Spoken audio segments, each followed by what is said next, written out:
পুরানো ফার্নিচার গুলো ফেলে দেওয়ার দিন শেষ, কষ্ট করে আমাদের আর লাখ টাকা গুনতে হবে না। আমরা এখন চাইলে কিন্তু পুরাতন ফার্নিচার গুলোকে কিন্তু লাখ টাকা লুক দিতে পারবো। বিশেষ করে আমরা যারা মধ্যবিত্ত আছে আমাদের জন্য কিন্তু এটা খুবই বড় একটা সুখবর। ডিটেলসে জানতে সম্পূর্ণ ভিডিওটি না টেনে দেখুন। আসসালামু আলাইকুম সবাইকে। যেটা আমি শুরুতে বললাম সেটা কিন্তু আসলেই সম্ভব। পুরান ফার্নিচার গুলোর প্রতি কিন্তু একটু অন্যরকম মায়া থাকে, তো সেগুলো চাইলে কিন্তু আমরা মাসের পর মাস, বছরের পর বছর আমাদের কাছে নতুন লুক দিয়ে রাখতে পারবো। আমার বাসায় পুরাতন ফার্নিচার গুলো ফেলে দেওয়ার কথা ভাবলে আমার অনেক খারাপ লাগছিল। ফেসবুকে এমন সময় আমার চোখের সামনে চলে এলো একটা পেজ যারা কিনা আমার পুরাতন শখের ফার্নিচার গুলো বিক্রি করার হাত থেকে বাঁচাতে পারবে, এই যুগের সাথে তাল মিলায় নতুন লুক দিতে পারবে ফার্নিচার গুলার। স্ক্রিনে থাকা এটাই হলো সেই পেজটা, সোফা রিপেয়ারিং কিং। এখন আমি তাদের মেইন কাজটা বলি। অনেকে ভাবতে পারেন সোফা রিপেয়ারিং কিং মানে শুধুমাত্র হয়তোবা সোফারই হচ্ছে রিপেয়ার করা হয়, আসলে না। আপনাদের পুরাতন যে সকল ফার্নিচার আছে সবকিছু রিপেয়ার করা হবে। এতক্ষণ আমি ডাইনিং টেবিলের চেয়ার দেখালাম, এখন আমি এই যে দেখেন পুরাতন একটা খাট আছে, এই খাটটা কি সুন্দর করে তারা রিপেয়ার করে দেয়। এত সুন্দর করে রিপেয়ার করার, এত নিখুঁত ভাবে তারা কাজ করে, তাদের কাজের প্রশংসা না করলেই নয়। তারা কিন্তু হাই কোয়ালিটির প্রোডাক্ট দিয়ে কাজ করে। খাটের সামনে ডিজাইনের অংশটাতে ভালোভাবে গদিগুলো সেট করে তারপরে কাট করে নিচ্ছে। এটা অবিশ্বাস্য হলো সত্য যে সোফা রিপেয়ারিং কিং আমাদের অনেক টাকার খরচের হাত থেকে বাঁচায় দিচ্ছে। কারণ এখন ভালো মানের ফার্নিচার গুলো কিনতে গেলেও কিন্তু লাখ টাকা গুনতে হয়, আর যেটা আমরা পুরাতন ফার্নিচারে করে ফেলতে পারতেছি। ভাগ্য ভালো যে আগে আগে সোফা রিপেয়ারিং কিং এর পেজটা আমার চোখের সামনে আসছে, না হলে তো আমার পুরাতন ফার্নিচার গুলো সেল হয়ে যেত, পরে আবার নতুন করে অনেক টাকা খরচ করে নতুন ফার্নিচার কেনা লাগতো। তাছাড়া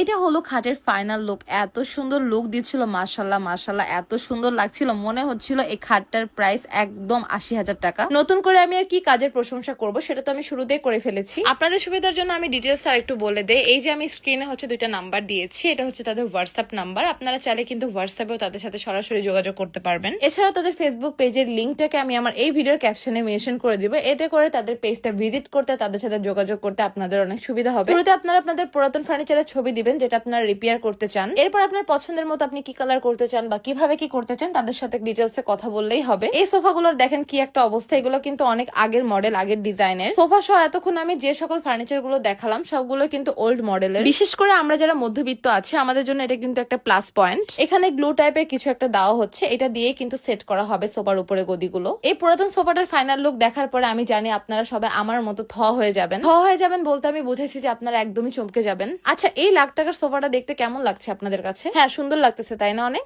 এতক্ষণ যে পুরাতন সোফাটা রিপেয়ারিং এর কাজ চলতেছিল এটাই কিন্তু সে পুরাতন সোফাটা। চমকে গেলেন তো? হ্যাঁ, এইভাবে আপনারা চমকে যেতে পারবেন পুরাতন ফার্নিচার গুলোকে নতুন রূপে দেখে। তো দেরি না করে আমার পুরাতন ফার্নিচার গুলোর মতো আপনারাও কিন্তু আপনাদের পুরাতন ফার্নিচার গুলোকে পশ একটা লুক দিতে পারেন। তাদের পেজের লিঙ্কটা তো আমি এই ভিডিওর ক্যাপশনে মেনশন করে দিচ্ছি। তো এই ছিল আমার আজকের মতো ছোট্ট একটি ভিডিও। ভিডিওটি ভালো লাগলে অবশ্যই কিন্তু আমার পেজটাকে ফলো করে ফেলবেন, সবগুলো ভিডিওতে লাইক কমেন্ট শেয়ার করে ফেলবেন। আল্লাহ হাফেজ সবাইকে।